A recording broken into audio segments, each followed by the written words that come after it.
Chaque société est régie par des conventions, des règles de conduite pour l'harmonie du vivre ensemble. Ne faudrait-il pas une révision de ces conventions? Parce que si elles ont servi les précédentes générations, les actuelles sont-elles satisfaites? Se demande Barthélemy. D'où son souhait d'une révision des conventions sociales. Il prend cependant le soin de préciser que cette révision n'a rien à voir avec celle qui régit les liens entre employeurs et employés. L'intention de Barthélemy n'est nullement de renoncer totalement au passé. Seulement, il souhaite qu'on puisse laisser, ne serait-ce que de façon exceptionnelle, les quelques cas isolés d'hommes et de femmes amoureux de part et d'autre des différentes couches sociales. Parce qu'en dehors du cas de Sirakatou et Rama, il existe d'autres cas qui ne font pas référence au caste, mais dont les intéressés souffrent à cause des pesanteurs sociales. Oui, au début, le postulat de travail, au début, c'était pour en faire un roman, mais dans la rédaction, la narration de certains événements a fait qu'on se retrouvait dans un style un peu différent, jusqu'à ce qu'il y en a qui parlent de recueil de nouvelles, mais je voulais rester fidèle au projet de départ qui était d'en faire un roman de 104 pages, réparti en 7 chapitres. Bon, il faut reconnaître que tout est parti du premier chapitre et la réunion est avortée. Je m'imaginais sur un plateau de télé en Occident, on me posait des questions par rapport à mon premier livre, dans lequel je parle beaucoup de mariage, en amont, pendant et en aval.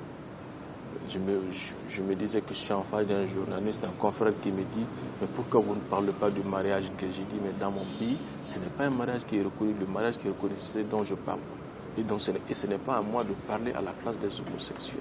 C'est à eux de se défendre, de parler d'eux-mêmes. » Donc je me suis dit, partant de cette imagination-là, pourquoi ne pas aussi poser la problématique liée au mariage gay? Je dois avouer qu'en un premier temps, le premier projet que j'avais était d'aller directement à la rencontre des homosexuels. Mais je me dis, en faisant cela, notre société n'est pas encore prête à accepter certaines choses. On va me taxer de faire la promotion des homosexuels. Or, tel n'est pas mon objectif en évoquant ce sujet, la problématique. Mon intention est nullement de faire la promotion de l'homosexualité, encore moins de les agresser aussi. Parce que plus fort que moi, on tentait, on a vu ce que ça a donné. Plusieurs messages qui sont véhiculés selon les thèmes qui sont développés. Par exemple, quand je parle du différent ou encore des difficultés au sein des difficultés entre le président franc-finlandais et les leaders religieux, par exemple, le message que je voulais exprimer à ce niveau, c'est que c'est une bonne chose en tant que leader qui donne leur avis. Mais je me dis que l'arène politique a aussi ses réalités. Quand on vient dans cette arène-là, il y a des coups qu'il faut prendre. Est-ce qu'aujourd'hui, nos religieux sont prêts à prendre ce coup-là? Donc, le message que j'ai voulu véhiculer, c'est qu'ils continuent à jouer le rôle traditionnel qui était le sien. Parce que quand ça n'allait pas à Franck-Finlande, on faisait appel aux leaders religieux, aux chefs traditionnels, aux chefs coutumiers, afin qu'ils apaisent. Ils avaient ce rôle traditionnel d'apaiser.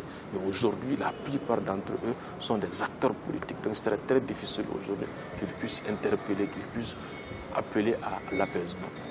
Donc, il y a plusieurs messages, des messages à ce niveau, des messages également au niveau, par exemple, de l'immigration. Parce que le jeune qui se fait passer pour un homosexuel qui n'en est pas un, en réalité, c'est parce que quelque part, il est dans des difficultés aussi. Je finis avec le synopsis, j'attends, je me dis souvent, il faut aller directement, souvent je me dis non, tu as fait 2 œuvres, essaye de voir ce que cela a donné, essaye de faire un certain nombre de bilans à mi-parcours. Tantôt, je me dis, il faut aller directement à ça. Bon, le plus important, c'est que je fais le synopsis, comme on le dit, il ne reste qu'à noir sur le papier. Quand l'inspiration vient, ça va venir. Ça, en principe, ça ne doit pas prendre du temps. Ça sera un ouvrage, un récit sur une ville historique du Mali. Donc, à mon avis, ça ne doit pas prendre beaucoup de temps.